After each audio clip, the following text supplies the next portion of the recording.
You know, if it's not about sports, I find it very hard to concentrate. What's up guys, Braden here. Today is Dead Stadiums number 15 and the subject is Veterans Stadium, also nicknamed The Vet, which was located in Philadelphia, Pennsylvania. In order to explain how Veterans Stadium came to be, we need to first talk about the city of Philadelphia's major sports franchises in the 1940s and 50s, which were the decades leading up to Veterans Stadium's inception.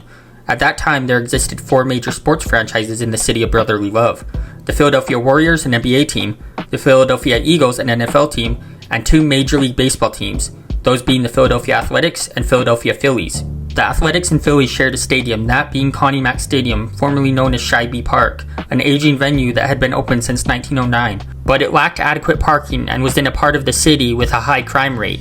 In fact, crime was so rampant that the phrase, "Watch your car, mister," became sort of a slogan for fans attending games. The Phillies had taken over full control of Connie Mack Stadium when the Athletics moved to Kansas City in 1954, but they didn't really want it either. The combination of hardly any parking space, the high crime rate, and the rotting structure led the Phillies to seek a new stadium. The Eagles, on the other hand, played at Franklin Field on the campus of the University of Pennsylvania. It's a stadium that still exists today and held over 70,000 people at its peak. The Athletics relocated to Kansas City in 1954, and in 1962, the Warriors relocated to San Francisco. The city of Philadelphia was afraid of losing their 2 remaining professional sports teams, and so they began to explore the possibility of building a multi-purpose stadium for the Eagles and Phillies to share. Initially, they planned to build a 50,000-seat venue just west of downtown Philly in Fairmount Park, but that ultimately was shot down by the city's planning commission board. Next, it was proposed that a multi-purpose stadium be built on stilts over the railroad tracks at the Penn Railroad 30th Street station. This project would include an arena, retail establishments, and restaurants.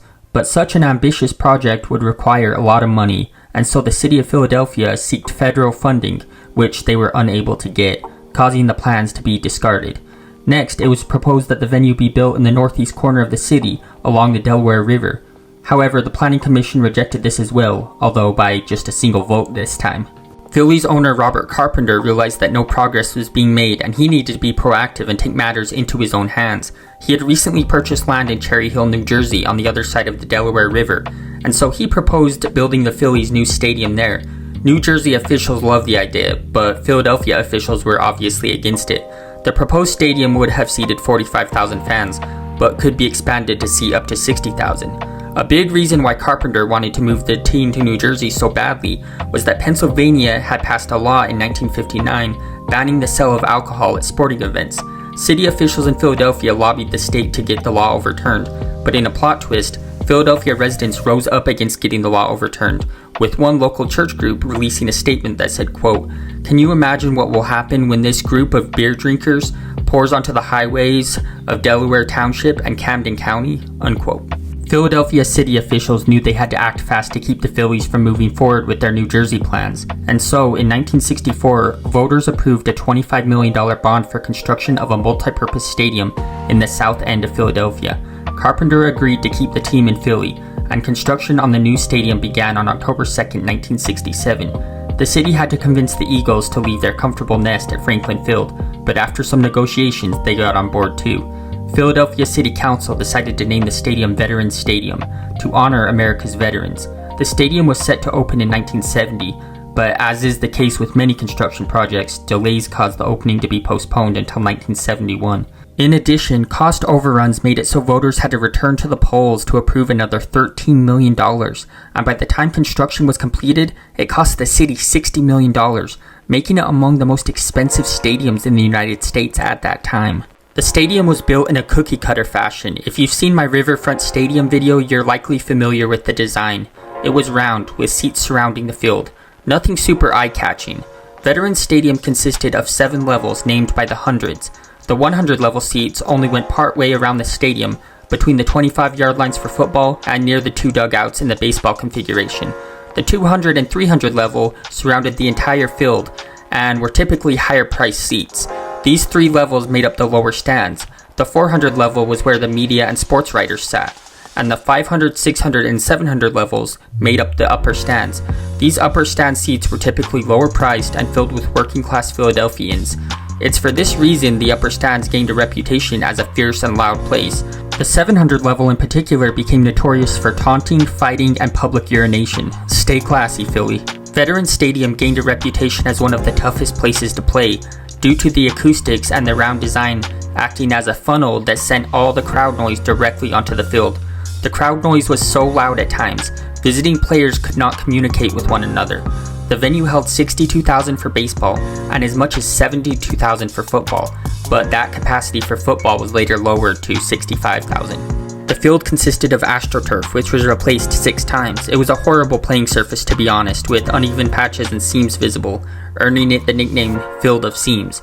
It also was very thin, with very little cushion separating the turf from the concrete underneath.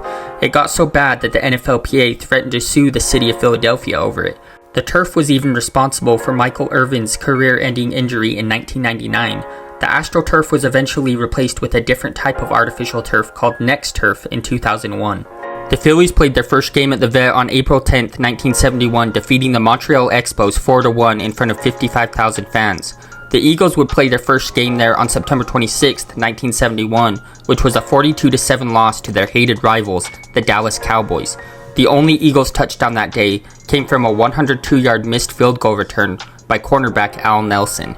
Both the Eagles and Phillies struggled in their first few years at Veterans Stadium. The Vet would not host an MLB playoff game until 1976, when the Phillies were swept in 3 games in the NLCS by the Cincinnati Reds, with the first 2 games of the series taking place there. Coincidentally, 1976 was also the first time the venue hosted an MLB All-Star game. The Vet would not host an NFL playoff game for the first time until 1979, when the Eagles defeated the Chicago Bears 27-17 in the wild card round. The Eagles would go on to lose to the Buccaneers in the divisional round on the road. 1980 would be a breakout season for both the Phillies and Eagles. The Phillies won the World Series that season, with Tug McGraw, father of country music star Tim McGraw, pitching the series-ending strikeout at the Vet in front of 65,000 fans. The venue again hosted World Series games in 1983 and 1993, and an MLB All-Star game again in 1996. The Phillies failed to win the World Series in both 83 and 93. The Eagles had their own share of glory at Veterans Stadium during that 1980 season. Just months after the Phillies won the 1980 World Series, the Eagles hosted the NFC Championship game on January 11, 1981. 70,000 fans witnessed the Eagles defeat the Cowboys for the right to play in the Super Bowl, and the Eagles won but went on to lose the Super Bowl. This would be one of only 2 NFC championships to be held at the Vet, the other being in 2003, a loss to the Buccaneers. In 1989, the Cowboys visited the Eagles at Veterans Stadium for a regular season contest. Cowboys head coach Jimmy Johnson was pelted with snowballs by Eagles fans. One of the people throwing snowballs was a lawyer sitting high up in the level 700 seats, a man named Ed Rendell. 2 years later, Rendell was elected mayor of Philadelphia, and then eventually governor of Pennsylvania. The Eagles won that particular game by a score of 20-10. Another notable regular season NFL game that took place at Veterans Stadium occurred on November 12, 1990, which came to be known as the Body Bag Game. That night, the Redskins traveled to Philadelphia to take on the Eagles at Veterans Stadium. Prior to the game, Eagles head coach Buddy Ryan said the Redskins offense would, quote, have to be carted off the field in body bags, unquote. And the Eagles followed through with that threat, as 9 Redskins players left the game with injuries, including the starting quarterback and backup quarterback, which forced the Redskins to use their running back Brian Mitchell as their quarterback. Even though the stadium was built for the Eagles and Phillies, they weren't the stadium's only sports franchises to call it home. The Philadelphia Atoms of the North American Soccer League played there from 1973 until 1975. A second NASL team called the Philadelphia Fury played there from 1978 until 1980. The Vet also hosted an exhibition soccer match in 1991 between the U.S. men's national team and Sheffield Wednesday FC of the Premier League. The U.S. won by a score of 2-0. The Liberty Bell Classic, a college baseball tournament, took place at Veterans Stadium from 1992 until 2003. The tournament frequently featured Philadelphia area universities such as Drexel, Villanova, Temple, Penn, St. Joseph's, and LaSalle. The stadium also hosted the 1998 Atlantic 10 Conference Baseball Tournament. From 1978 until 2002, Temple University's football team played their home games at Veterans Stadium. From 1980 until 2001, the annual Army-Navy rivalry game took place at the Vet. An interesting feature of Veterans Stadium was that in its later years it had a jail and a courthouse, which operated from 1997 until 2003. The court was presided over by the Honorable Judge Seamus McCaffrey. The court actually gave real legal punishments such as fines and community service for offenses such as fighting, theft, and public urination. Besides baseball, football, and soccer, the Vet also hosted concerts, starting in 1974 with Crosby, Stills, and Nash. Over the stadium's lifespan, big-name acts such as Bon Jovi, Metallica, MC Hammer, the Rolling Stones, among others, did shows there. And in the summer of 1992, Reverend Billy Graham held a crusade there over a period of 4 days. Yes, the GOAT has returned. For some reason, you guys think I don't like him, but he's my GOAT. Don't forget that. During the crusade, former Eagles defensive end Reggie White spoke because he is an ordained minister. As the 1990s wore on, the Vet began to fall into disrepair. It became dirty and developed a mouse problem, and so stadium workers released cats to catch the mice. This led to a memorable quote by Eagles assistant coach John Gruden, who said, quote, "There are cats everywhere," unquote. During the 1998 Army vs. Navy game, a support rail collapsed, which led to 8 West Point cadets being injured. This fueled calls for new stadiums for both the Eagles and Phillies. I've mentioned this in previous Dead Stadium videos, but multi-purpose stadiums began to get phased out starting in the 1990s, and by that point both the Eagles and Phillies wanted separate stadiums that would serve each team's needs individually. Eagles defensive back Troy Vincent was quoted as saying, "It's nasty, it's filthy, it's dirty, it's hard, it's horrendous," unquote. Tell us how you really feel, Troy, don't sugarcoat it. The turf was also terrible, that's already been mentioned, but seriously, it was bad, and no matter how many times they replaced it, it didn't take very long for it to become tore up and worn down again. This posed a major injury risk for athletes, and the city knew it. In fact, a 2001 preseason contest between the Eagles and the Ravens was cancelled because of the poor condition of the field, and so on December 30th, 2002, the city approved side-by-side stadiums for the Eagles and the Phillies across the street from Veterans Stadium. The plan was to turn the site of the Vet into an extra parking lot. The plan was to have it finished by 2004. In 2003, Eagles cheerleaders filed a lawsuit against 29 NFL teams alleging that players on visiting teams spied on them through holes and cracks in the wall at Veterans Stadium, and also through scratches in the painted glass windows. The visitors' locker room shared a wall with the Eagles cheerleaders' locker room, and they said that players would watch them shower and get dressed and undressed. The outcome of this lawsuit is not disclosed to the public. The Phillies played their final game at Veterans Stadium on September 28, 2003, losing to the Braves 5-2. The Eagles' final game there was the 2003 NFC Championship, which was a 27-10 loss to the Tampa Bay Buccaneers. On March 21, 2004, Veterans Stadium was imploded and came down within 62 seconds, making it a dead stadium.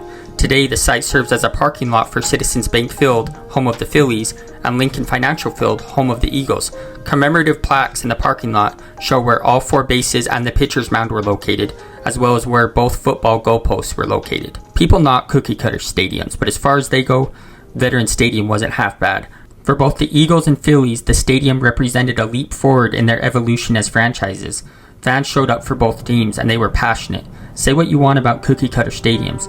It allowed the Phillies and Eagles to catapult into relevance in their respective sports, and that's something to hang your hat on. If you liked this video, leave a like. If you hated it, leave a dislike. And oh yeah, do that hype thing too. Apparently that does something. And comment for the algorithm. Peace out.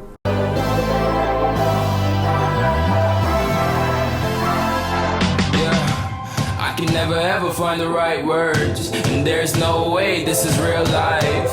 There's no telling you're the right girl, so I can only say that it feels right. It feels right, it feels right. Yeah, I can only say that it feels right. It feels right, it feels right. Yeah, I can only say that it feels right.